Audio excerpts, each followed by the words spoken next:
मोक्ष हेतु किल सम्यक दर्शन ज्ञान चारित्राणि। मोक्ष का कारण इन तीनों की एकता है, रत्नत्रय। तत्र सम्यक दर्शनम तु, किंतु उन तीन में सम्यक दर्शन क्या है? जीवादि श्रद्धान स्वभावेन ज्ञानस्य भवनम सम्यक दर्शनम।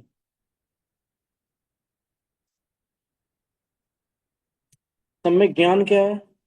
जीवादि ज्ञान स्वभाव, जीवादि श्रद्धान स्वभावेन ज्ञानस्य भवनम सम्यक दर्शनम। और जीवादि ज्ञान स्वभावेन ज्ञानस्य भवनम सम्यक ज्ञानम। और रागादि परिहरण स्वभावेन ज्ञानस्य भवनम चारित्रम।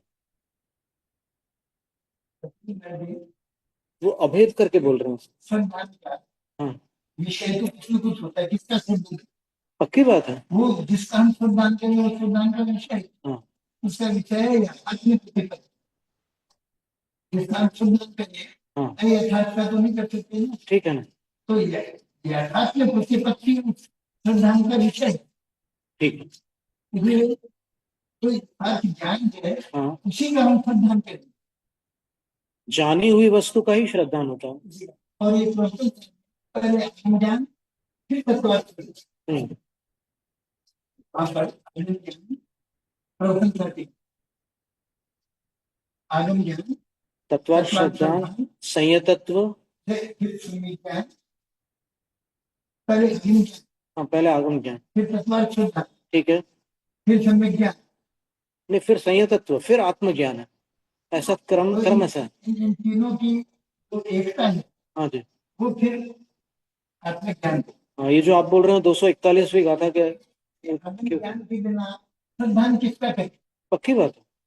अब देखिए, आगम ज्ञान का जो आप बात कर, आगम ज्ञान की जो आप चर्चा कर रहे हो, उसमें क्या होता है कि कुछ विषय अपने श्रुत ज्ञान में स्पष्ट समझ में आते हैं, और कुछ विषय सांकेतिक होते हैं, जो जैसे सूक्ष्म है, दूरवर्ती है और अंतरित है। इन विषयों पर अपने को आगम के कथन के अनुसार ही स्वीकार करके श्रद्धान करना होता है। लेकिन जिन विषयों को अपन समझकर स्वीकार करते हैं, उनमें भी ऐसा है कि कुछ विषय पूर्णतः समझ में नहीं आ सकते। आज वैसी स्थिति नहीं है। या चौथे काल में भी कुछ ऐसे ऐसे विषय थे जो पूर्णतः छद्मस्त नहीं समझ सकता था। एक, फिर कुछ विषय ऐसे हैं जो पूरी तरह अपन अच्छे से ऊहापोह करके और बारीक बारीक रूप से समझ सकते हैं।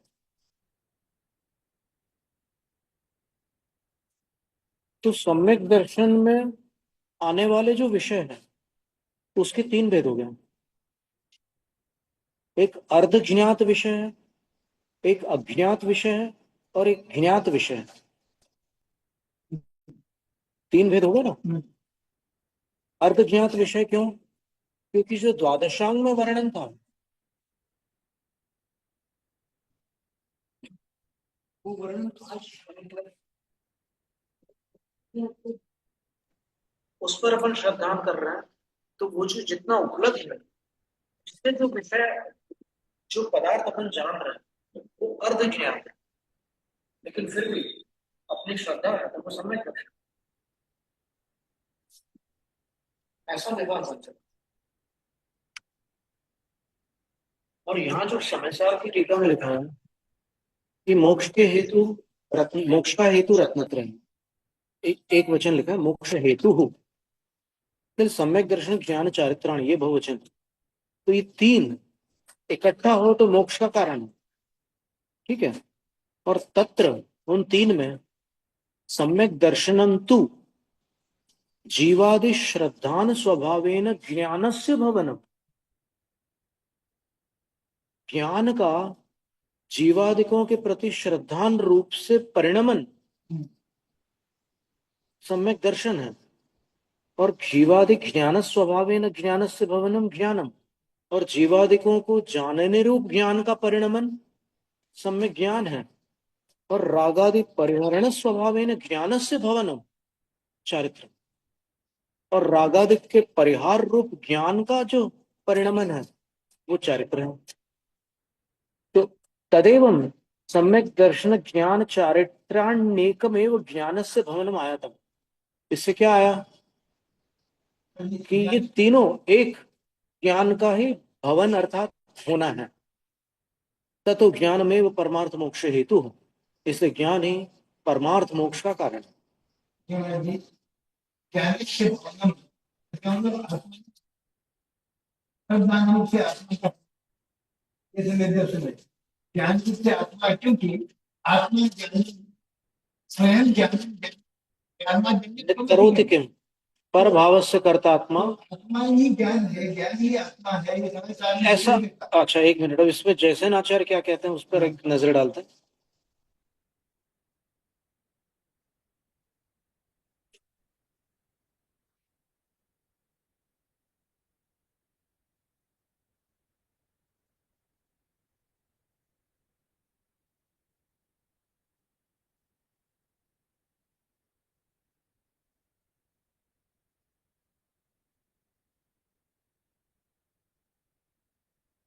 ये गाथा 155 थी जो अभी पढ़ी अपन।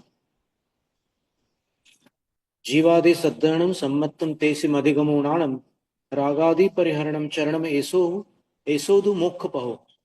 जीवादिकों का श्रद्धान सम्यक्त, उनका ज्ञान ज्ञान है, और रागादिक का परिहार चारित्र है, यही मोक्ष का मार्ग है। अब इस पर जैसे आचार्य क्या कहते हैं उस पर एक दृष्टिपात करते हैं।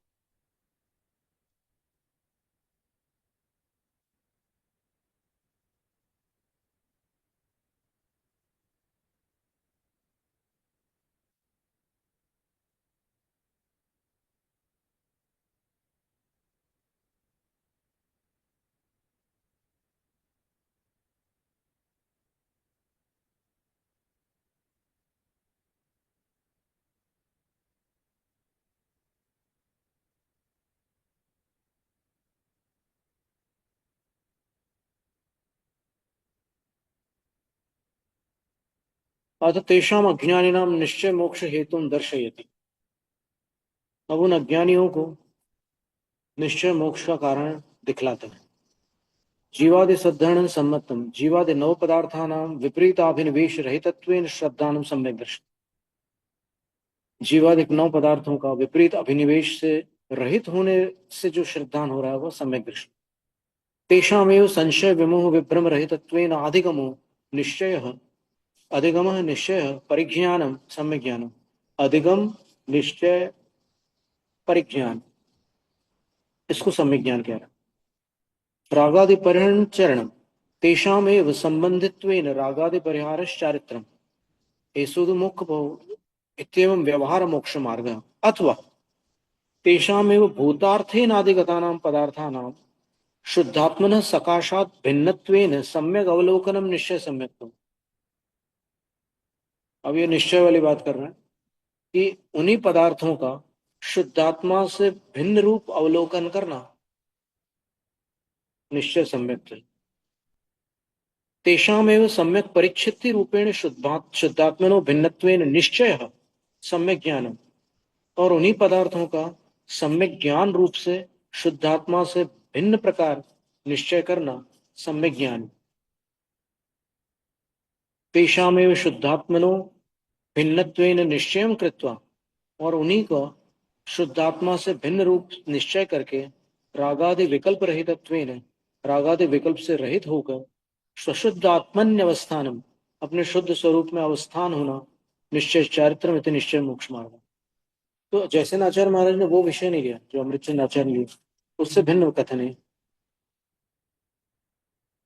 जो महाराज जी देखिए हिंदी पढ़ते हैं और हिंदी की बात करेंगे, इस बारे में महाराज जी तत्वार्थ का यथार्थ रूप में तत्ध्यान, इसमें ज्ञान का कोई अर्थ नहीं, तत्वार्थ का सम्यक सिद्धांत इक्वल टू सम्यक सिद्धांत। और ये कह रहे हैं पाठ की माता जी, पदार्थों के यथार्थ ज्ञान में तो सिद्धांत का संग्रह करने की। बहुत सही कहा उन्होंने, बिल्कुल परफेक्ट अनुवाद है माता जी। अब मेरी एक बात सुनिए, मुझे जब तत्वार्थ सिद्धांत करेंगे तो इसमें ज्ञान का कैसे रोल बनाएंगे आप? तो ज्ञान को जनरल ज्ञान को हर तक ज्ञान ही करता है। देखो, जो चीज ज्ञान में नहीं आई है उसका श्रद्धान संभव है क्या, पहले ये सोचना। तो मैं समझ गया। जो वस्तु ज्ञान का अविषय है, जानेगा नहीं तो मानेगा कैसे?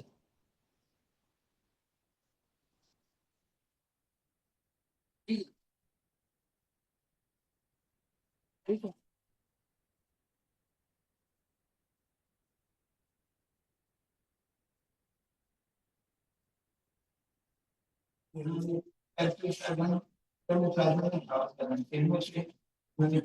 हाँ, तीनों से उन्होंने मतलब व्याकरण से सिद्ध किया उन्होंने। पहले उन्होंने संक्षिप्त नाम मात्र कथन किया था, उसके बाद उन्होंने व्याकरण से घटित किया कि ये दर्शन शब्द बनता कैसे है। पश्यति इति दर्शन, या फिर अनेन पश्यति, अथवा येन पश्यति तद दर्शनम, ऐसा हो गया। अथवा दृष्टि मात्रम वा दर्शन, भाववाच्य में देखना मात्र, वो दर्शन है। तो तीनों वाच्यों में बात घटित होती। ऐसे ही ज्ञान भी है और ऐसे ही चारित्र भी। है। हाँ जी, जरूर। ये दर्शन के लिए भी व्युत्पत्ति में अर्थ बोल रहे हैं, ज्ञान के लिए भी व्युत्पत्ति अर्थ बोल रहे हैं, चरित्र के लिए भी व्युत्पत्ति अर्थ, हाँ, ठीक है। तीनों के भी ठीक है। लेकिन इन्होंने तीन जगह हिंदी काल में व्युत्पत्ति अर्थ तीन जगह बताया, तीन जगह बार बार लिखी। यहाँ ऐसा कुछ लिखा हुआ नहीं है। कहाँ पर? पर संस्कृत, नहीं, संस्कृत में तीन भेद किए ना, तीनों के तीनों के तीन भेद किए। मेरा क्वेश्चन ये है हाँ जी। कि दर्शन ज्ञान चारित्र व्युत्पत्ति अर्थ बता दिया ना, एक व्युत्पत्ति अर्थ बता रहे हैं आप अलग अलग अलग अलग। नहीं, व्युत्पत्ति का अर्थ होता है शब्द रचना। हाँ वो ठीक है। तो निरुक्ति।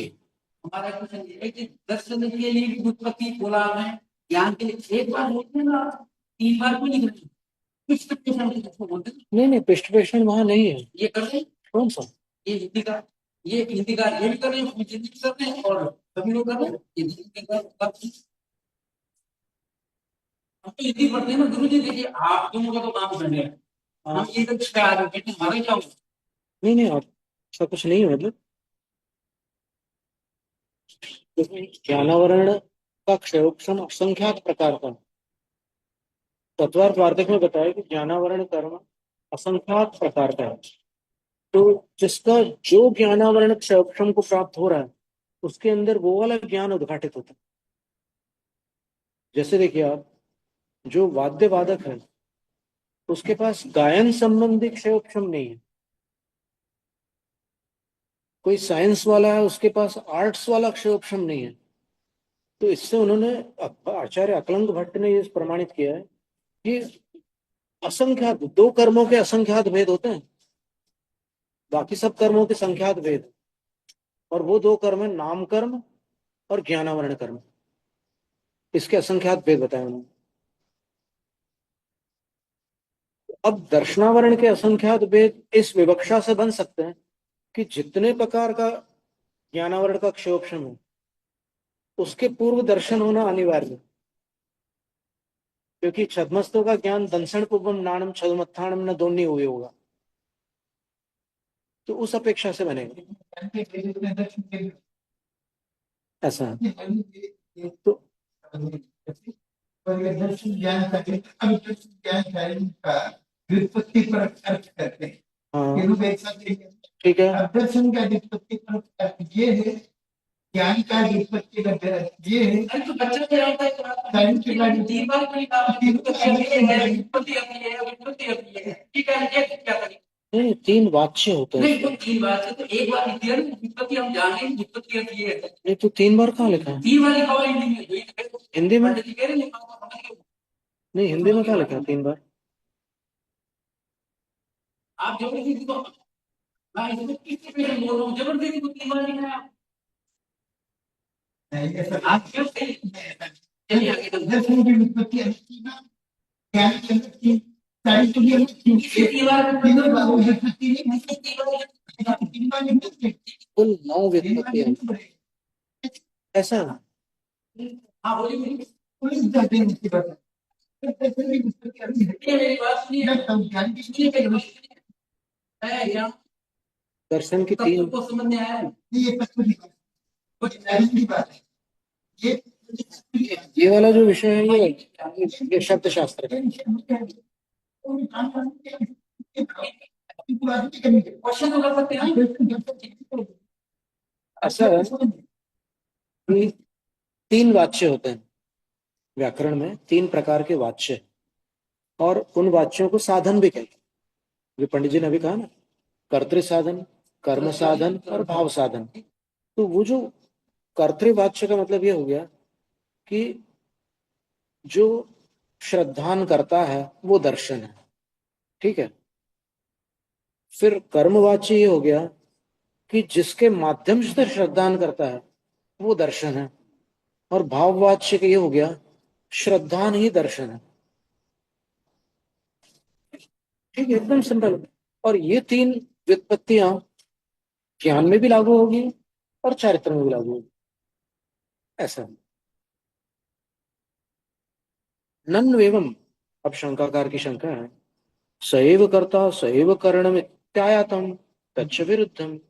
शंकाकार का प्रश्न है कि फिर आपने कर्मवाच्य में जिसको कर्ता बनाया था, कर्तृवाच्य में आपने उसी को करण बना दिया। पहले आपने कहा था कि जो देखता है वो दर्शन है, या जो श्रद्धान करता है वो दर्शन है। अब कह रहे हैं कि जिसके माध्यम से श्रद्धान करता है वो माध्यम दर्शन है।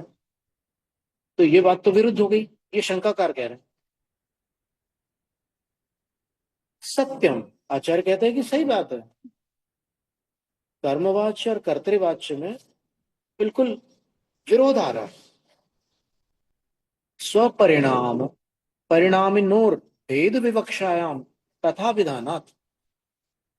अपने परिणाम और अपन, जो परिणामी है, परिणाम का स्वामी परिणामी है, और परिणामी का जो भाव है वो परिणाम है, इन दोनों की भेद विवक्षा में ये कर्तृवाच्य और कर्मवाच्य बन जाते हैं।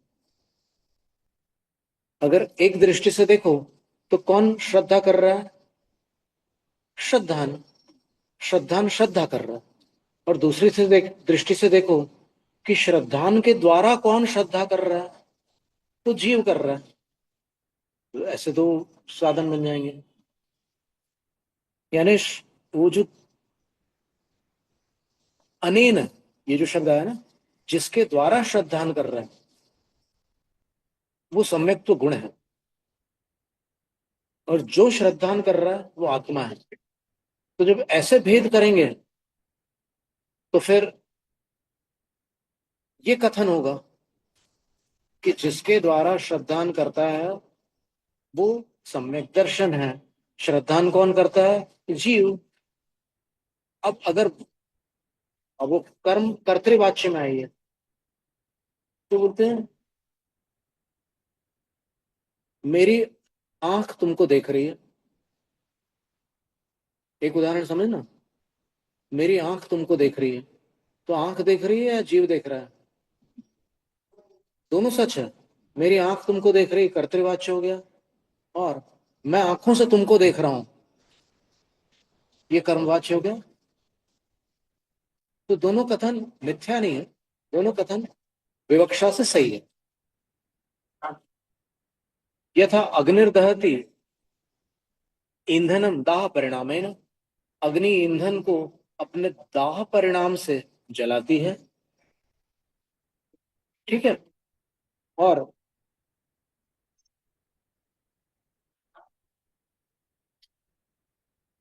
ये कर्मवाच्य कर दिया। नहीं, अग्निर्दहति ईंधनम दाह परिणामेन। हाँ, हाँ, ये करण बना दिया, करण बना दिया। और अग्निर्दहति ये कर्तृवाच्य उक्त।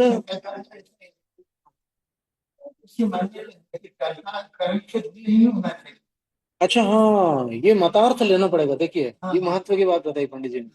कुछ मत वाले इसमें से एक को पकड़ कर चलते हैं, कुछ मत वाले दूसरे को पकड़ करके चलते हैं। तो जैनाचार्य कहते हैं कि इस विवक्षा से ये सही है, उस विवक्षा से वो सही है। तो दोनों को समाविष्ट कर लिया उन्होंने, ये अनेकांत हो गया। तो कर्त्रादि अनेकांत मतलब ये दोनों विवक्षाओं को उन्होंने ग्रहण किया।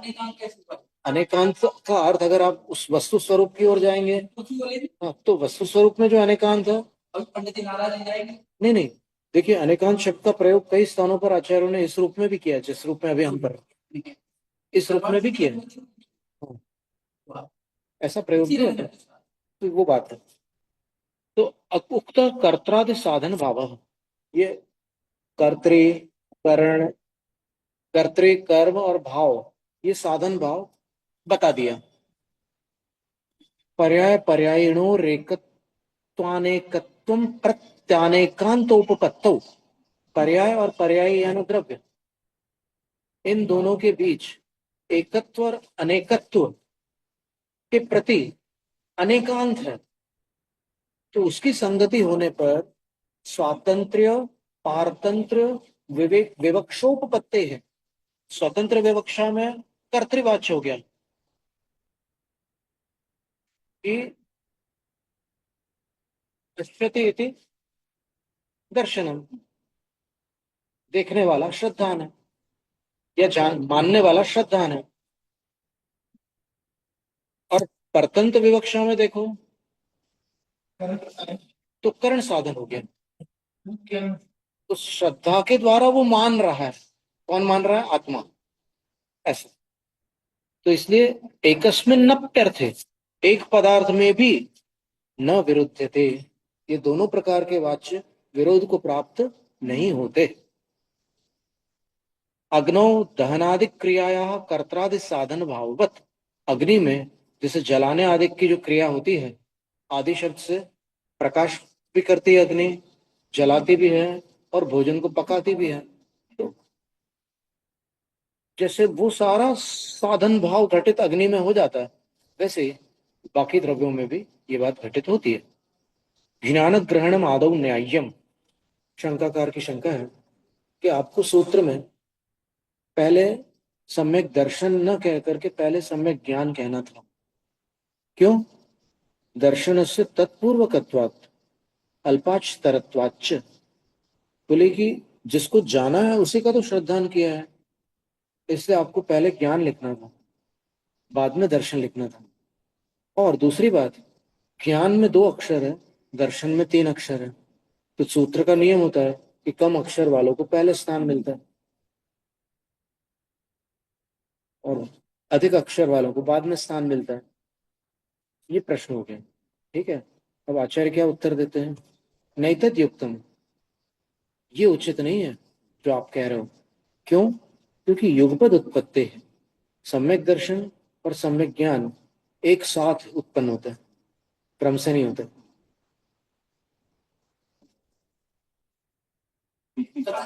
जब वो जान रहा था आगम को या फिर जिनोपदेश को जब तक सुन रहा था, तब तक उसका श्रद्धान भी मिथ्या था और ज्ञान भी मिथ्या था, दोनों मिथ्या थे। लेकिन जैसे उसने उस पर श्रद्धान किया, उसी समय दोनों सम्यक हो गए।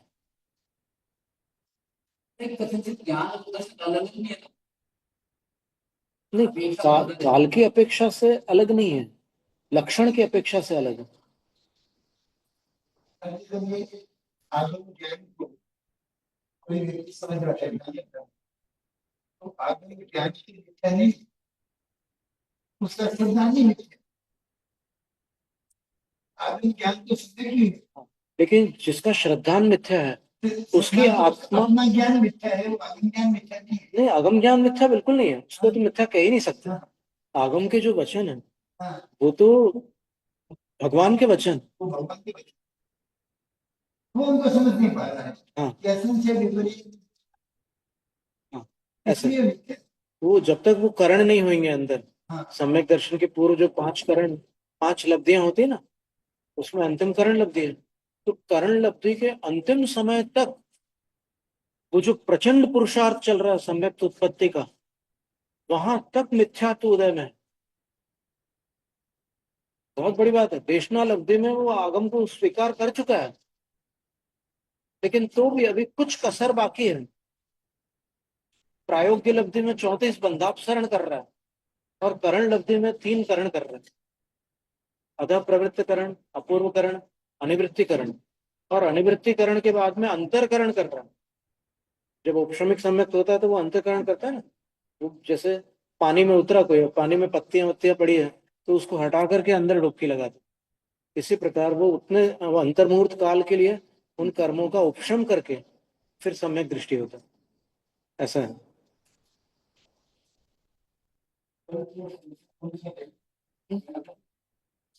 क्या?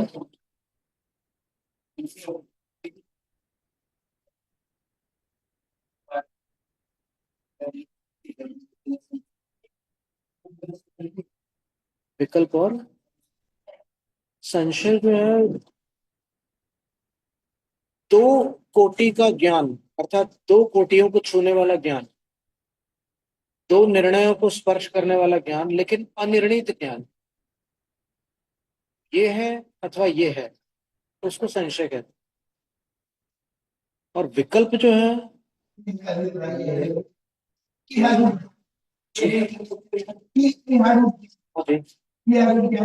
नहीं है, नहीं है, लेकिन संशय। विकल्प उसके है। तो ज्ञान सविकल्प ही होता है हमेशा। हाँ, तो उसके ऐसा भी विकल्प है कि ये क्या है, ये क्या है, ये भोला है या पता है, लेकिन यहाँ वही हाँ यही है। ये उसकी जिज्ञासा है। हाँ जी। अब आप उसको जिज्ञासा कहते हैं, ठीक है। लेकिन वो मुख्य ज्ञान नहीं, लेकिन दो कोटि को छीटा दो या तो ये लिए तो नहीं, वो विपर्य हो गया। और फिर नहीं दूसरे क्षण फिर ये कहे नहीं मैंने बहुला कहा था, ये ठीक नहीं लगता है, ऐसा लगता है कि ये पता का ही है। अच्छा, उसमें डावाडोल हो रहा है, डामाडोल दो कोटि का स्पर्श कर रहे हैं। वो संशय हो गया। यदास्य दर्शन मोहस्योपशमात् क्षयात् क्षयोपशमाद् वा आत्मा सम्यक दर्शन पर्यायेण आविर्भवति। जब इसकी आत्मा, इसकी यानी इस जीव की, अब यहां पर आत्मा और जीव में थोड़ा सा भेद करके बात चल रही है। जब इसकी आत्मा, अथवा इसकी अपन आत्मा के साथ न लगा करके अस्य को दर्शन मोह के साथ लगाते हैं, ठीक है। जब यह दर्शन मोह, जब इस दर्शन मोह का उपशम क्षय अथवा क्षयोपशम होता है और उसके कारण आत्मा सम्यक दर्शन पर्याय से आविर्भूत होती है, सम्यक दृष्टि बन जाती है, तदैव तस्य, उसी समय उसके मति ज्ञान श्रुत ज्ञान मत्यक ज्ञान श्रुताज्ञान निवृत्ति पूर्वकम, मति अज्ञान श्रुत अज्ञान की निवृत्ति पूर्वक मति ज्ञानम श्रुत ज्ञानम चाविर्भवति। जैसे ही सम्यक दृष्टि हुआ उसी समय कुमति ज्ञान और कुश्रुत ज्ञान मति ज्ञान और श्रुत ज्ञान बन जाते। घन पटल विगमे, बादलों का जो पटल है उसका विगमन होने पर, निकल जाने पर, सवितु जो सूर्य है उसके प्रताप प्रकाशाभिव्यक्तिवत, प्रकाश भी प्रकट होता है, प्रताप यानी गर्मी भी प्रकट होती है। अल्पाचतरा तभ्यरहितम पूर्वम निपतति। दूसरा जो उनने हेतु दिया था कि पहले ज्ञान को क्यों रखना चाहिए, तो उसने कहा कि ज्ञान में दो अक्षर है और दर्शन में तीन है, तो इसलिए सूत्र का नियम है कि कम अक्षर वाले शब्दों को पहले लिखना होता है। तो आचार्य उत्तर देते हैं कि अल्पाचतरात, कम अक्षर वालों से, अभ्यर्हितम पूर्वम निपतति, जो अभ्यर्हित अर्थात पूज्य है वो पहले निपतित होता है, अर्थात पहले रखा जाता है। दो शब्द है, एक में कम अक्षर है, एक में अधिक अक्षर है, लेकिन अगर अधिक अक्षर वाला पूज्य है तो पूज्य को पहला स्थान मिलेगा, ऐसा।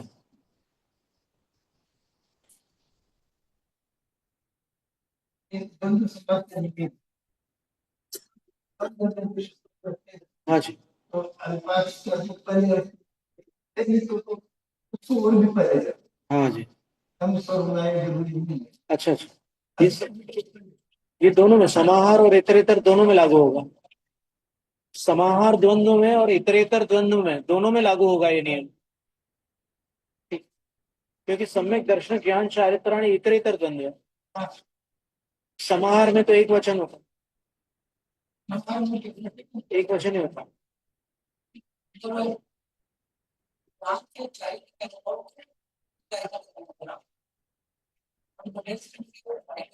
अभी आगे हुआ तो क्या ज्ञान है ना, ये पूजनीय दर्शन है क्या है? तो पूजनीय दर्शन है, तो दर्शन को ले लेते हैं हम और इससे चारित्र्य करवा देते हैं। बड़ा यही जो है ज्ञान को ग्रहण कर दिया। नहीं, वो पहले बतला चुके हैं कि तीनों का बड़ा महत्व है और तीनों के बिना मोक्ष का मार्ग नहीं है। अब तीन में क्रम क्या रखा जाए, ये विषय चल रहा है। तो क्रम का उत्तर दे रहे हैं कि इन तीन में जो अव्यवहित है उसको सबसे पहले रखते हैं, तो दर्शन को पहले रख दिया। ज्ञान की तो नहीं पहले यही अब आगे आप और पढ़ते हैं, थोड़ा इसको वाक्य को पूरा कर लो।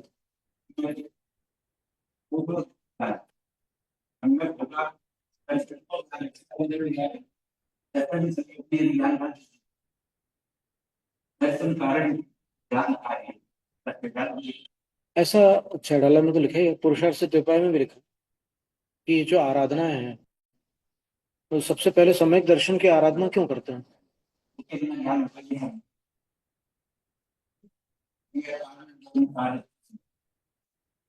हाँ, ये बात कही उन्होंने कि सम्यक ज्ञानम कार्यम सम्यक्तम कारणम वदन्ति जिनाः पृथगाराधनमिष्टम पृथगाराधनमिष्टम। अलग अलग आराधना इसलिए इष्ट है क्योंकि पहले कारण की आराधना कर रहे हैं, फिर कार्य की आराधना। सम्यक दर्शन कारण है और सम्यक ज्ञान उसका कार्य है। आगे आएगा। प्रकाश दीपक प्रकाशयोरिव, एक साथ नीचे ले ली। वो वहीं से लिया है, पुरुषार्थ से दोपहर से। हाँ, वही से साड़ी उन्होंने सम्यक तो ज्ञानयो सुघटम। फायदा लगी। हम्म, बहुत सारी हाँ, सब संस्कृत ग्रंथों से एक एक बात ठीक है ना, आत्मानुशासन से बहुत सारी चीजें। लिया ना, बिल्कुल लिया। फिर कथम अभ्यर्थ तत्व, अब ये सम्यक दर्शन में पूज्यता कहाँ से आ रही है प्रश्न। फिर उत्तर दे रहे हैं, ज्ञानस्य सम्यक व्यपदेश हेतुत्वात्। ज्ञान में सम्यक ये नाम जो जुड़ा है वो किसके कारण जुड़ा है? सम्यक दर्शन के कारण, इसलिए वो पूज्यता है। चारित्रात् पूर्वम ज्ञानम प्रयुक्तम, फिर उसके बाद जो प्रश्न था कि चारित्र को अंत में क्यों रख रहे हो, तो बोल रहे कि चारित्रात् पूर्वम ज्ञानम प्रयुक्तम, चारित्र के पहले ज्ञान का प्रयोग किया। सूत्र में ज्ञान शब्द का प्रयोग चारित्र के पहले किया, क्यों? बोले तत्पूर्वकत्वात् चारित्रस्य, सम्यक ज्ञान पूर्वक जो चारित्र होगा वो सम्यक चारित्र होगा, इसलिए।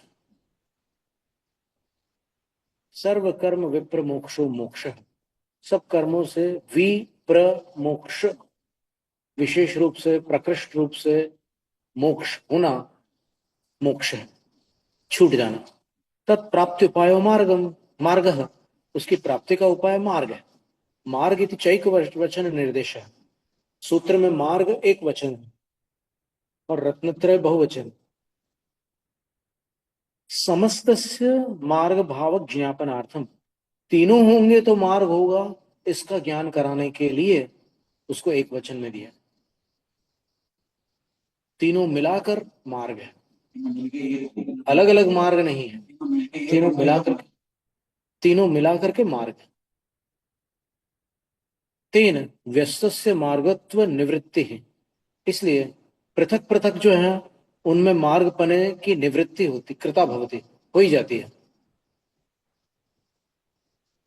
अतः सम्यक दर्शनम सम्यक ज्ञानम सम्यक चारित्रमित्येतत् तृतीयम समुदितम, इसलिए सम्यक दर्शन सम्यक ज्ञान सम्यक चारित्र, इस तरह से यह तीन समुदित हो तो मोक्ष से साक्षात मार्गो वेदितव्य, मोक्ष का साक्षात मार्ग जानना। तत्रादावुद्दिष्टस्य सम्यक दर्शनस्य लक्षण निर्देशार्थमिदम उच्यते। अब इनमें तीन में जो सबसे पहले कहा गया था सम्यक दर्शन, उस सम्यक दर्शन के लक्षण का निर्देश करने के लिए इदम सूत्रम उच्यते, यह सूत्र कहा जाता है। किनके द्वारा? भगवत उमा स्वामी भी, उमा स्वामी भगवान के द्वारा। तत्वार्थ श्रद्धानम सम्यक दर्शनम, तत्वार्थों का श्रद्धान सम्यक दर्शन है। तत्व शब्द भाव सामान्य वाची, तत्व शब्द भाव सामान्य का वाचक है, यानी तत्व वचन हो गया और उसका जो वाच्य है वो भाव है। कथम, कैसे? बोले तत् इति सर्वनाम पदम, तत् जो है वो सर्वनाम पद है। तत् यानी वो, सर्वनाम जो सामान्य वर्तते और सर्वनाम सामान्य रूप से सब में पाया जाता है, किसी में भी आप लगा सकते हैं सर्वनाम। वह आप किसी को भी बोल सकते, वह सुमेरु। आप समझ में क्या कर रहे हैं? आप समझ में बंद की मुझे लगाएंगे कौन सा? तत्व शब्द, आप तत्व है, बंद तत्व है, निजरा तत्व है, इसमें कैसे लगता है? तत्व शब्द भाव सामान्य वाची, भाव सामान्य कैसे? सात तत्व तो नहीं। वो जहाँ सात तत्व बताएंगे वहां देखेंगे अपन कि वो भाव सामान्यवाची कैसे घटित करना। अपन इस प्रश्न को उस प्रसंग तक के थोड़ी देर वो करते हैं, वहां उसकी प्रतीक्षा करते हैं। सर्वनाम से सामान्य वर्त तस्य भावस तत्वम, तत्व का अर्थ क्या हो गया? उसका भाव तत्व है। तस्य कस्य, उसका किसका? तो उत्तर देते हैं योर्थो यथावस्थित तथा तस्य भवनम इत्यर्थ, जो अर्थ यानी पदार्थ जैसे जिस प्रकार से अवस्थित है उसका उस प्रकार से होना तत्व है। हम्म?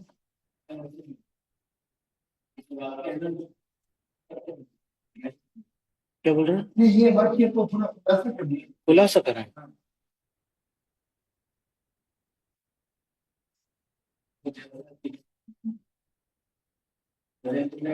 माता जी ने क्या इसका विस्तार किया है इस पंक्ति का?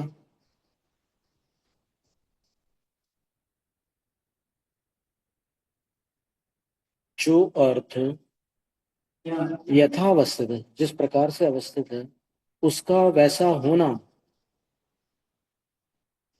ये उसका अर्थ हो गया तत्व का।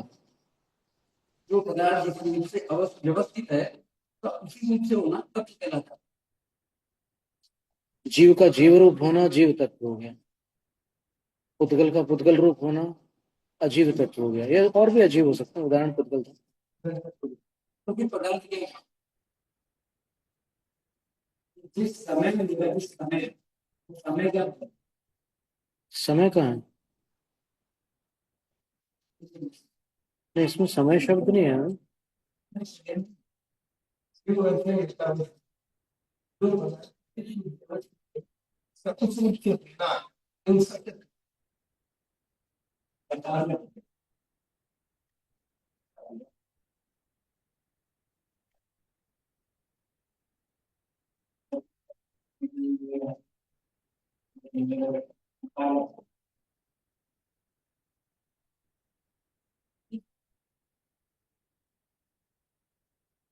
आश्रव से युक्त अर्थ आश्रव पदार्थ हो गया,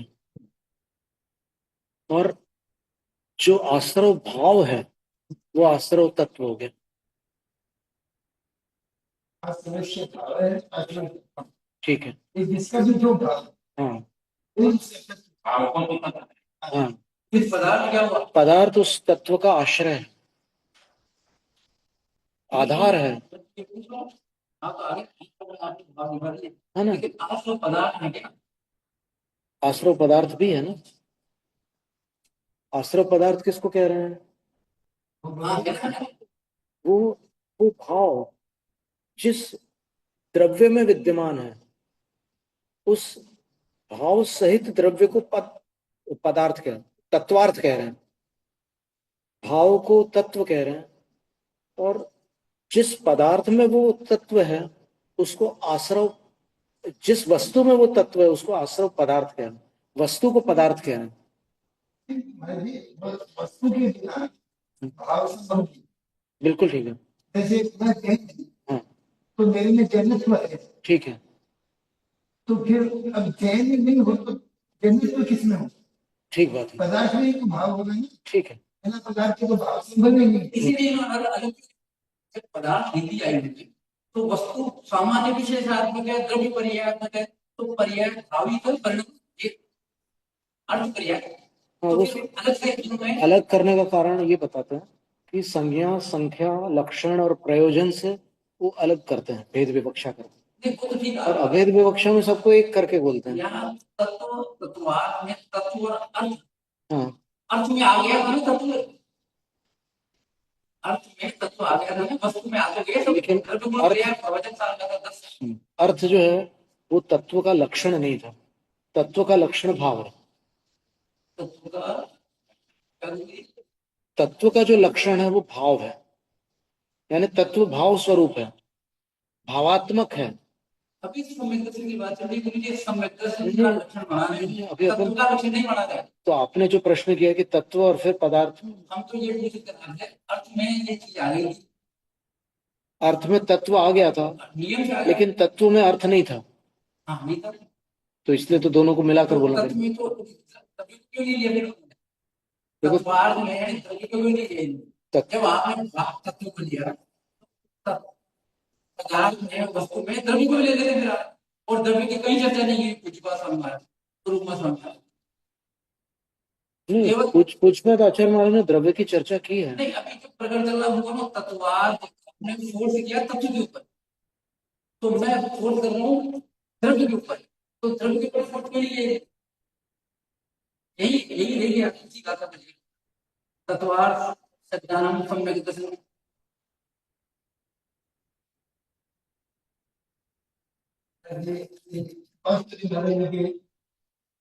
शांति हाँ जी, इस तरह की चर्चा होती है। तत्व श्रद्धा पदार्थ तो उन्हें जीव पदार्थ का जीव होता है, इसका मतवा नहीं कर, जीव का श्रद्धान करने से नहीं हो, ठीक है। जीव में जो जीवत्व मतलब स्वरूप के साथ स्वरूपवान का श्रद्धान करें, है, इसको तत्वार्थ कहते हैं। तत्व यानी स्वरूप और अर्थ यानी स्वरूपवान, तो जीव का जो वास्तविक स्वरूप, उस वास्तविक स्वरूप का श्रद्धा, स्वरूप सहित स्वरूपवान का श्रद्धान, ये सम्यक दर्शन। अकेले अकेले जीव का श्रद्धा तो सभी कर रहे हैं, हाँ, जीव होता है तो चरित्र करेंगे, हाँ जी, लेकिन जीव कैसा होता है इसके वास्तविक तत्व क्या है, हम्म, उसका स्वरूप क्या है, उसे भी प्रतिपत्ति है। देखो, सर्वार्थ सिद्धि में ये पंक्ति भी आई है, ईयर्ति पर्यायान् तैर्वा अर्यत इत्यर्थो द्रव्यम, जो पर्यायों को प्राप्त होता है अथवा जिसके द्वारा, अथवा पर्यायों के द्वारा जो जाना जाता है, जो पर्यायों को प्राप्त होता है अथवा पर्यायों के द्वारा जो जाना जाता है, उसको अर्थ कहते हैं द्रव्यम, और वो अर्थ को क्या वस्तु है? द्रव्य है। हाँ तो अर्थ का वजन करके दे दिया है, हमने नहीं इसमें लिखा। हाँ तो द्रव्य बता दिया ना, हाँ, ये तो गड़बड़ हो गया।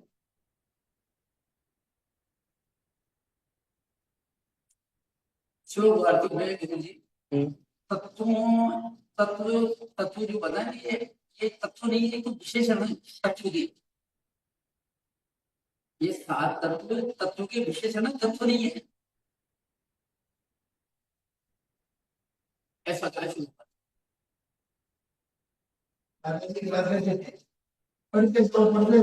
सारी शंकाओं का समाधान होता 20 साल हो गए पढ़ते पढ़ते, 1000 बार सूत्र पढ़ लिया ये मैं है ना, एक पढ़ी हुई बात को दोबारा पढ़ने नहीं आया, मैं गुरु जी के पास नई चीज सीख रहा हूँ, इसका अनम्यूट करना होगा। मैं तो आज से नई चीज सीख रहा हूँ। आपको यहाँ एक प्रकरण में जरूर देखूंगा अभी, मैं आज से कनौज में मिला था, मैं आज से तारंगन में मिला था, मैं आज से बाहुबली में मिला था, और एक एक मेरे आपके साथ रहूँ, आपको कुछ पता नहीं तो मैं साथ रहूंगा, सुधा सागर जी महाराज के साथ, आप समझ रहे हो? तो देखिए ये पढ़ते पढ़ते तो मैं इस बार तो मैं गंजा भी हो गया, लेकिन इसके अर्थ अभी मैं आपके शरण में क्यों आया हूँ, सब 20 साल तो मैंने आपके शरण में क्यों आया हूँ कि आप मेरे को कोई नई चीज दी, अगर आप ये बात बताएंगे जो उसने लिखी है,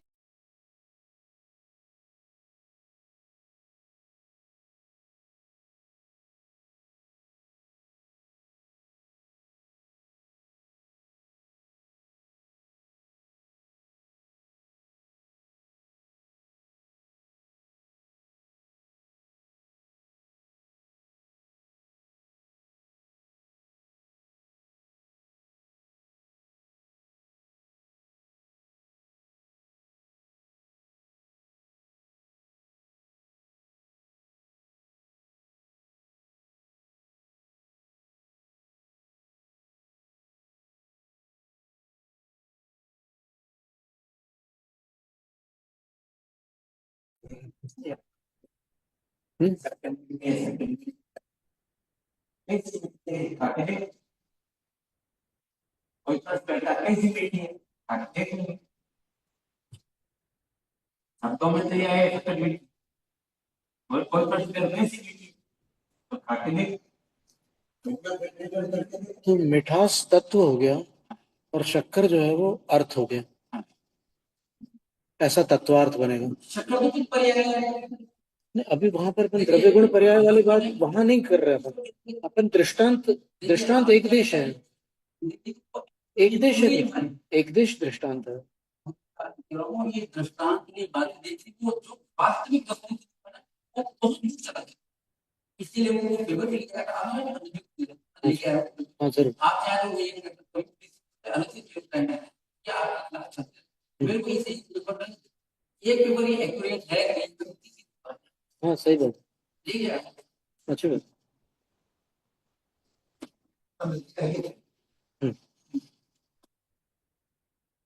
अर्यत इत्यर्थो निश्चयते इति यावत, जो जाना जाता है वो अर्थ होता है, अर्थात जिसका निश्चय किया जाता है वो अर्थ होता है। तत्वेन अर्थः तत्वार्थ, सहयोगी तृतीया होती है ना कातंत्र में, तो तत्वेन सह अर्थः तत्वार्थ। तत्व से जिसका निश्चय किया जाए, मैंने कहा हाँ ठीक ठीक ठीक, हाँ, जिसका तत्व के द्वारा निश्चय किया जाए वो अर्थ वो तत्वार्थ है। ऐसे पदार्थ का निश्चय करने से नहीं होगा। सुंदर उसका बात है। तात्विक स्वरूप क्या है? हाँ हाँ अब तत्व का परमार्थ का जो वास्तविक का निश्चय ये गलत है, ऐसा नहीं कर सकते, सबके संग अलग अलग इसलिए आज के जीवन सुनते नहीं है क्या है, शास्त्र में लिखा हुआ, हम वैज्ञानिक हो, शास्त्र में लिखे में को मान लेते कि भाई ये तत्व परमार्थ का हो, निश्चय का हो, वास्तविक की बात है। तो यह मैं कहता हूँ वास्तविक रूप से इसको जाना जाए। अब ये क्या है ना, हाँ जी, निश्चय के अर्यते गम्यते निश्चय, निश्चय के तत्वार्थ, ठीक है इसका मतलब इसके वास्तविक स्वरूप को जानना है, वो तत्वार्थ। ठीक है। तत्व हम्म। तत्व के द्वारा जिससे निश्चय किया जाए वो तत्वार्थ।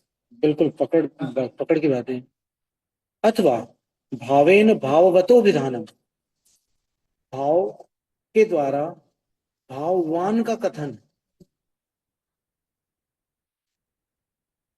जैसे जीव है तो उसका जो भाव है वो जीवत्व है, तो उस जीवत्व के माध्यम से जीव का कथन करना तत्वार्थ है। तदब व्यतिरेकात, क्योंकि भाव और भाववान अब व्यतिरिक्त है, अभिन्न है, दोनों अलग नहीं हो सकते। जहां भाव होगा वहां पर द्रव्य होगा, और जहां द्रव्य होगा वहां पर भाव होगा, ये दोनों अलग अलग नहीं किए जा सकते। राजनीति में विवाद चला, हिंदू और हिंदुत्व, हाँ ये हमारे राजनीति में विवाद थे। हाँ जी। हम हिंदू, हिंदू को हम नहीं मानते, हम्म, हम तो हिंदुत्व को मानते। हाँ जी, तो वह भावांग और भाव में भेद कर दिया, भेद कर दिया उन्होंने। सर्वथा भेद कर तो दिया। लोगों ने कहा कि अरे भाई हिंदू है क्या बिना हिंदू, हाँ हिंदू जी। ही सत्य है, हिंदू के। हाँ। तो ये इन्होंने स्पष्ट कहा है कि हम्म। भाव और भाववान दोनों एक ही है। तत्व में अर्थ तत्वार्थ, अथवा तत्व ही अर्थ है, वो तत्वार्थ हो गया। यानी अब भाव और भाववान में अभेद कर दिया। तत्वार्थस्य श्रद्धानम तत्वार्थ श्रद्धानम सम्यक दर्शनम प्रत्येतव्यम। तत्वार्थ का श्रद्धान तत्वार्थ श्रद्धान है और वह सम्यक दर्शन है, ऐसी प्रतीति करने योग्य है। प्रत्येतव्यम, ऐसा विश्वास कर लो। तत्वार्थश्च वक्ष्यमाणो जीवादि है, और तत्वार्थ क्या है? जो अलग अलग अध्यायों में इस तत्वार्थ सूत्र में कहे जाने वाले हैं, ऐसे जीवाधिक तत्वार्थ हैं।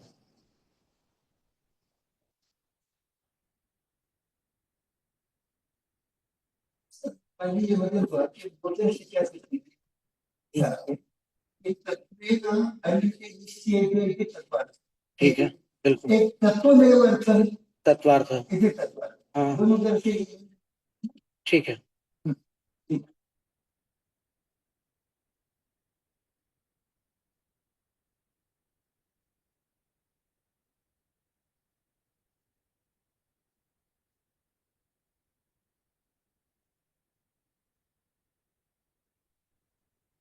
समय पूर्ण हो गया। पूज्य महाराज श्री से भी उनका मंथन चिंतन सुन ले। नमस्ते महाराज जी, नमस्ते नमस्ते नमस्ते। नमस्ते माइक। आवाज एक दो माइक है। हम लोग का बोल भी रहे माइक महाराज है जी, तो लेकिन महाराज आवाज का। नहीं आ रही। बोल रहे महाराज। हम लोग का भी माइक है तो महाराज का। ये तो आ रही है ना आवाज? देखो, बोल रहे हैं।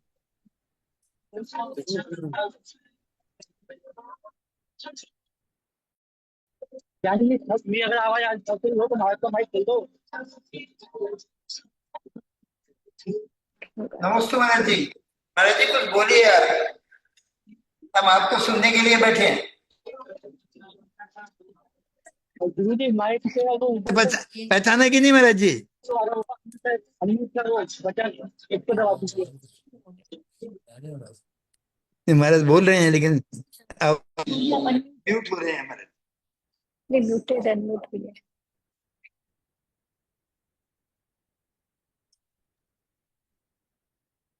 महाराज म्यूट है, आवाज ही नहीं आ रही है होस्ट कुछ। कौन है इसमें? देखिए एडमिन है।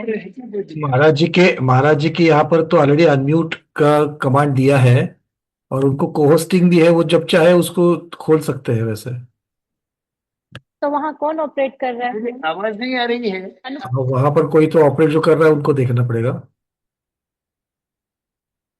दीदी है।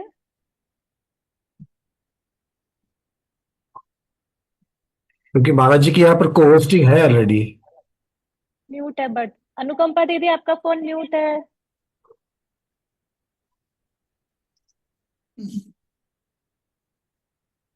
गुरुदेव के यहाँ पर कोई है कि वहां पर? अमित सागर जी महाराज के यहाँ पर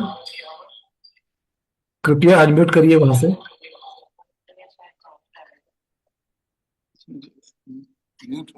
हाँ, वहीं से खोलनी पड़ेगी ये लोग। अरे ज्ञान सिंह जी है, महाराज जी, आवाज नहीं आ रही है, आवाज खुलवाइए वहां से। ज्ञान सिंह जी अनुकंपा दीदी डायरेक्ट माइक खोल दो महाराज का।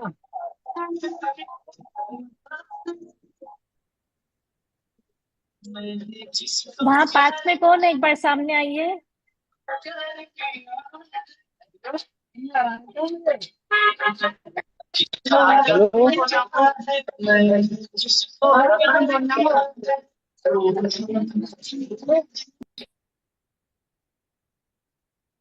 अनुकंपा दीदी है।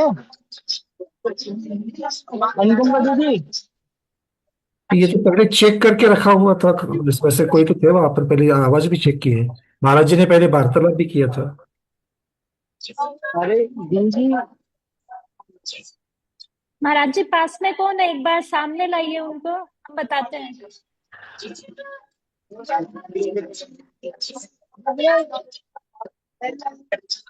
या तो फिर कोई दूसरा मोबाइल वहां पर रखिए, उनको अनम्यूट कर देते हैं।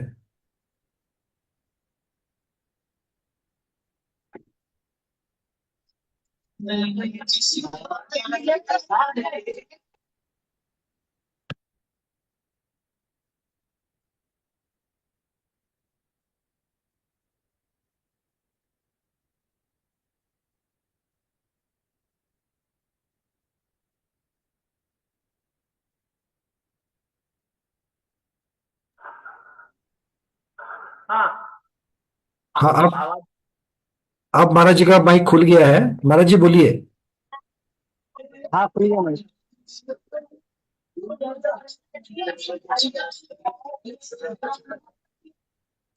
हाँ, हाँ नमस्ते मोहम्मद, बोलिए बोलिए, अब आवाज आ रही है।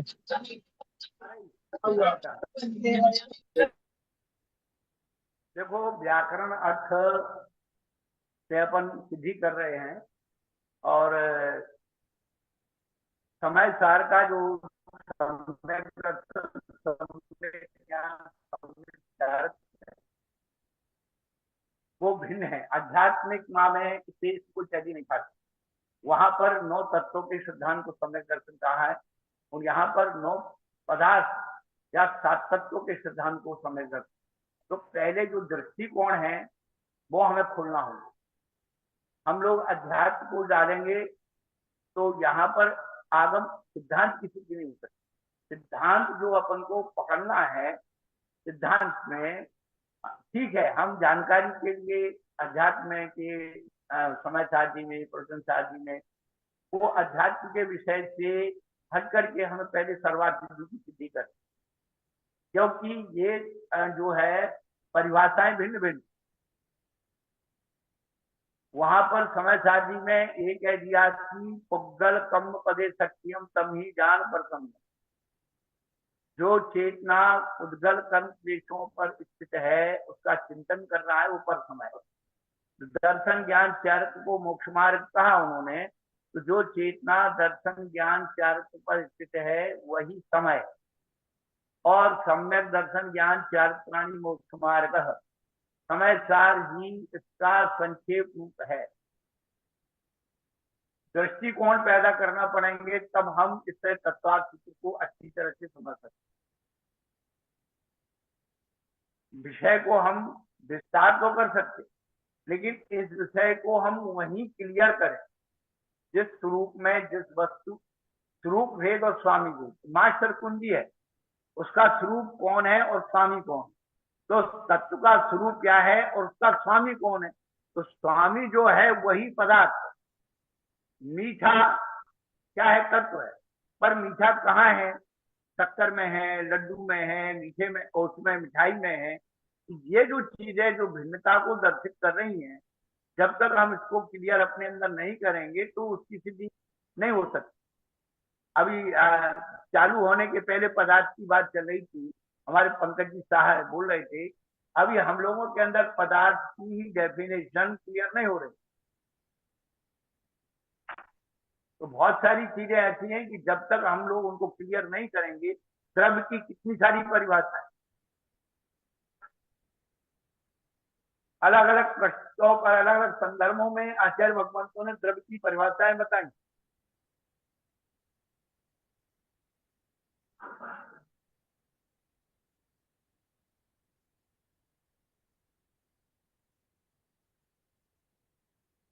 तो हमारा तो यही कहना है, अभी तो खैर विस्तार नहीं करना है। हेलो, महाराज जी हाँ बोलिए। गुरु की आवाज आ रही है, आवाज आ रही है।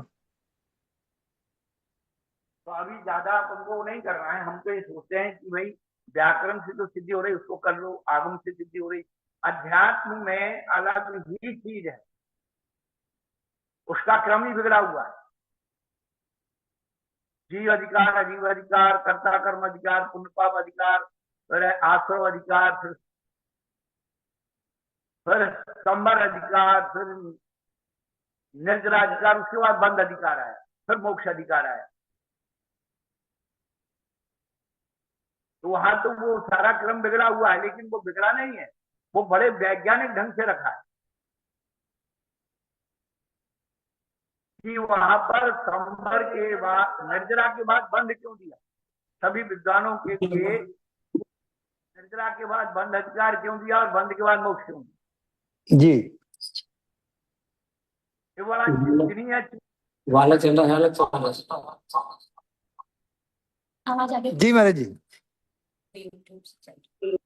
क्या जी, जी महाराज जी, जी क्या करूं अब जी, हाँ लड़ाई है। इसमें से नहीं आता, महाराज जी नमोस्तुते। इसमें से बोलिए। इसमें लाइट ये मान सबकी आवाज नहीं बोल सकते ना, इसलिए जीव ये मानता है कि अजीब मेरा कर्म है, जीव ये मानता है कि अजीब का मैं कर्म। जब कर्ता कर्म की लड़ाई होती है जीव अजीब में, महाराज जी तो कर्ता नमस्ते। रमेश साकुड़िया इमली वाले फाटक से। मुझे पता है आपकी आवाज सुन ली थी मैंने। हाँ, आवाज सुन के पहचान गए आप मेरी।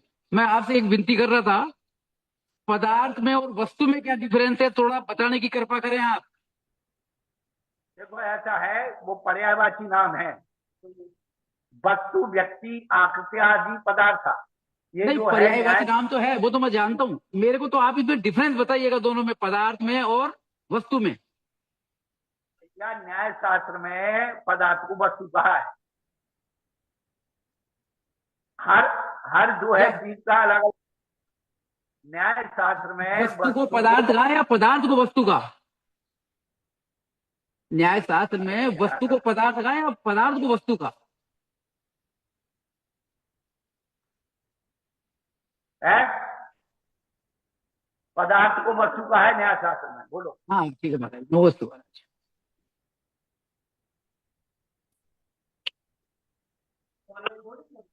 तो जब तक आपके अंदर पदार्थ क्लियर नहीं होगा, पूरे पदार्थ की व्याख्या होती है और तत्व का स्वरूप बताया जाता है।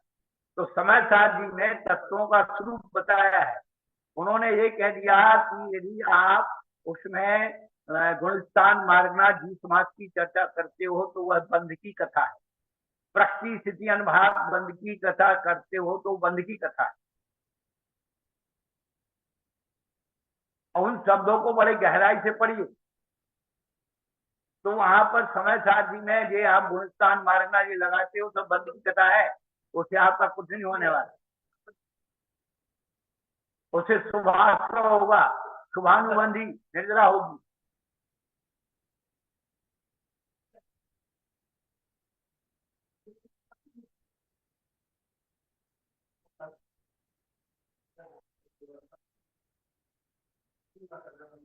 तो जीव जब कर्ता कर्म पर जाता है तो पुण्य पाप करता है, अच्छा करे या बुरा करे।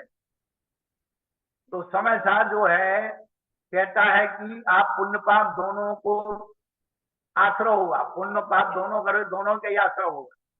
शुभ होगा अशुभ होगा वो उसका कोई भेद नहीं, उसे आश्रय माने आश्रय। उस दोनों आश्रय को रोकना, इसलिए आश्रय के बाद संवर दिया है। समय सार मिलिट्री शासन है, 3 अनुयोग पुलिस शासन है। पुलिस शासन क्या करती है, दंगाइयों को, अपराधियों को रोकती है, अच्छे लोगों को आने देती जाने देती। उसी प्रकार 3 अनुयोग पुण्य को बुलाते हैं, पुण्य का आश्रय करते, उनका सम्मान करते, अच्छे काम करने वालों को। लेकिन द्रव्यान योग जो है मिलिट्री शासन है, उसे राष्ट्रपति को भी नहीं आने दे, वो मिलिट्री शासन। तो जो है ये संबर, पूरे आश्रय का रोकना संबर है। शुभ और शुभ दोनों रुकेंगे। संबर के बाद निर्जराधिकार है, बंद नहीं दिया, आश्रय के बंद नहीं दिया, बंद को वहां डाला। अब जो है उन्होंने ये समझाया कि निर्जराधिकार को समझने के लिए आपको पूज्यपाद आचार्य की जो 12 भावनाएं, उनमें जो निर्जराधिकार दिया है वो आप पढ़िए। उसमें निर्जरा के 2 भेद किए, कुशलानुमूला अकुशलानुमूला। हम लोगों ने निर्जरा तो पढ़ी, सकाम निर्जरा, अकाम निर्जरा, कल्पाक निर्जरा, अव्याक निर्जरा, धर्म निर्जरा, भाव निर्जरा, यही पढ़ी है। लेकिन पूज्यपाद आचार्य ने जो निर्जरा दी है वो समय सार वाली निर्जरा दी। अकुशलानुमूला निर्जरा चारों गति के जीव को होती है, लेकिन कुशलानुमूला निर्जरा उपसर्ग परिचय परिचय जय सती, परिचय जय होने पर जो निर्जरा होती है वह कुशलानुमूला है। उसके 2 भेद की, शुभानुबंधी निर्जरा और नरनुबंधी निर्जरा। शुभानुबंधी निर्जरा शुभ उपयोग पूर्वक होती है और नरनुबंधी निर्जरा शुभ उपयोग पूर्वक होती है। उसमें भी अब आपको निर्जरा किसकी हो रही, सत्तागत कर्म की। तो जिस कर्म का सत्ता में ही कर्म के स्थिति और अनुभाव को बिल्कुल निस्तीज कर दिया है, जला दिया है, निःशब्द कर दिया है, उसकी निर्जरा होगी नरनुबंधी निर्जरा। और यदि उसमें थोड़ा सा भी स्थिति अनुभाव जिंदा रहा तो वह शुभानुबंधी निर्जरा होगी, वो नियम से आगामी कर्म को बांध देगी, उसे शुभानुबंधी निर्जरा कहा है। और जब शुभानुबंधी निर्जरा करेगा तो नियम से बंद होगा, इसलिए निर्जरा के बाद बंद अधिकार दिया। यदि को निर्जरा करने में चूक रहा है तो पुनः कर्म बंद हो जाएगा। आश्रव कर्म का बंद दो प्रकार से होता है, एक आश्रव पूर्वक बंद हो रहा है, दूसरा उदय पूर्वक बंद हो रहा है। जैसे कोई व्यक्ति नई दुकान खोलता है कर्जा लेके, तो आश्रय पूर्वक बंद है, लेकिन उसको कर्जा को चुकाने के लिए पुनः कर्जा लेगा तो वो उदय पूर्वक बंद है। ये जो है, यदि आप जो है निर्जरा नहीं कर पाए तो बंद होगा, और बंद होगा तो मोक्ष नहीं हो पाएगी, और इसीलिए उन्होंने बंद के बाद मोक्ष अधिकार दिया है, और मोक्ष अधिकार के बाद सर्व विशुद्ध ज्ञान अधिकार दिया है। सर्व विशुद्ध ज्ञान अधिकार का मतलब है जिस ज्ञान में भय और आसक्ति दोनों छूट गई हैं, वो सर्व विशुद्ध ज्ञान अधिकार कहा जाता है। हमने समय सार को उनको छोटी सी परिभाषा में अपने भावों में बांध के रखा है। समय सार बिल्कुल दिमाग में क्लियर होगा। आप 9 तत्वों को समय सार के पढ़ लेंगे, वो तो फिर मत मतांतर के कारण, अन्य अन्य धारणाओं के कारण खंडन मंडन है, बाकी पूरा समय सार इन अधिकारों में पूरा हो गया, इस भाव में पूरा हो गया। क्या आज समझो, चाहे कल समझो, चाहे अनंत काल बाद समझो, समझना हम सबको यही पड़ेगा। पंकज जी। हाँ गुरुदेव, काफी काफी क्रिस्टल क्लियर हो रहा है। इसीलिए सर्वार्थ सिद्धि में अजीब पदार्थ व्याख्या था, अजीब पदार्थ व्याख्या। पदार्थ की व्याख्या होती है, तत्व का स्वरूप बताया जाता है। बस 2 बातें आप याद रखो, फिर आपको क्लियर होती चली। बस ये मूल में रखेंगे तो काफी उसमें मतलब बिल्कुल सब क्लियर हो रहा है सारी चीजें। हम क्या करते हैं, स्वरूप को तो बना देते हैं स्वामी बना, स्वरूप को स्वामी और स्वामी को स्वरूप बना देते हैं। तो वो जो है, जो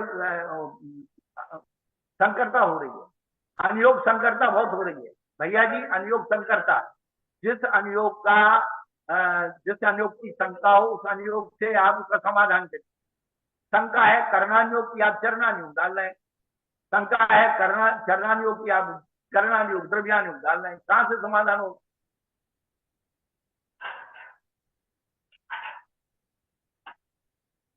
बिल्कुल ठीक गुरुदेव, सबकी भूमिका बिल्कुल अलग अलग, बिल्कुल सही बात, और इसी से समन्वय बनेगा।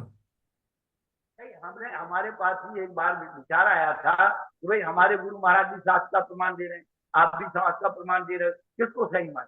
हमने कहा हमारी बात को बिल्कुल आप सही मानना। हम ये कहते हैं कि आप जिस अनुयोग की शंका है, उसी अनुयोग से उसका समाधान ढूंढो। अब करना पूरे चरणानुयोग में कहीं गुणस्थान की चर्चा है, बोल देख लीजिए आप। पूरा रत्न में सापाचार है, उसमें कोई पंचम गुणस्थान हो, फलाना हो, कुछ नहीं है, फिर तो चर्चा है।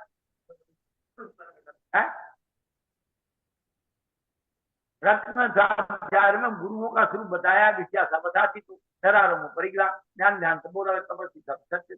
अब 6वां 7वां गुणस्थान भाव लेंगे, बनाने लेंगे, ये कहां से क्या डालते रहते हैं? बिल्कुल ठीक।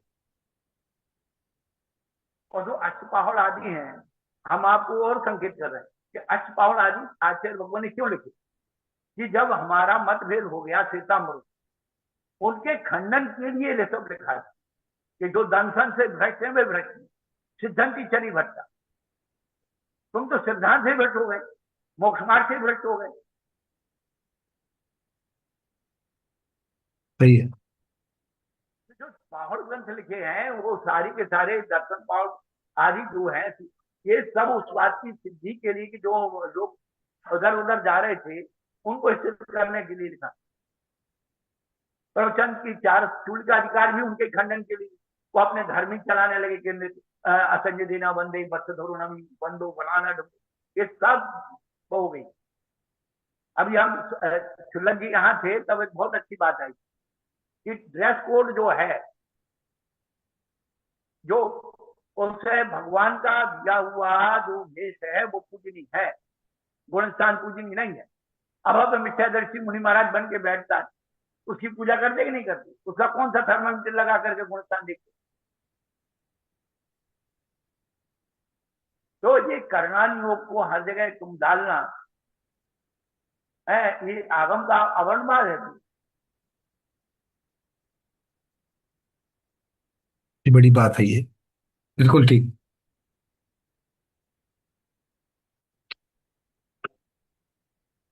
बहुत सारी बातें हैं, समय पर समझेंगे, लेकिन हम ये चाह रहे हैं कि जो हमारा दृष्टिकोण आगम तो हो, लेकिन जो व्याख्याएं हम अलग अलग ढंग से करेंगे तो फिर भटकेंगे। बस गुरुदेव, ये स्वाध्याय का फायदा यही है कि आपसे और ध्यान सागर जी महाराज से हमें दृष्टिकोण मिलता जाए, तो फिर ग्रंथों के अवलोकन करके उसको सही तरीके से उसको हम लोग ग्रहण कर सकते हैं, उसको फिर भटकन नहीं होगी। अभी हम लोग यहाँ महाबंध का थोड़ा सा संशोधन कर रहे हैं, कट्टा कौड़ का सर्वार्थ सिद्धि के ऊपर चर्चा कर रहे हैं। आगम ग्रंथों में कितनी उथाल पथल की है लोगों ने, अब वो समझ में आती। जब ज्ञान नहीं था तो हम जो बाबा बाग प्रमाण को स्वीकार करते थे।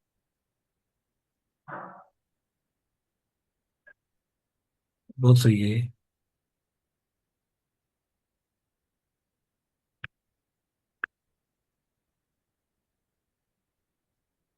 चलिए चलो ठीक है, आगे फिर देखेंगे। चलिए, ध्यान सागर जी महाराज विराजमान हैं या? अभी तो नहीं है। महाराज जी लघु शंका को गए हैं शुद्धि के लिए। हाँ, रुक जाते, फिर आकर के निष्ठापन करेंगे ना। जी जी जी, हाँ जी, अभी थे ही, बस 1 मिनट पहले ही गए। हाँ कोई बात नहीं, निष्ठापन के लिए रुक जाते हैं। लाइव बंद कर दो दीदी। हाँ जी, कर दीजिए।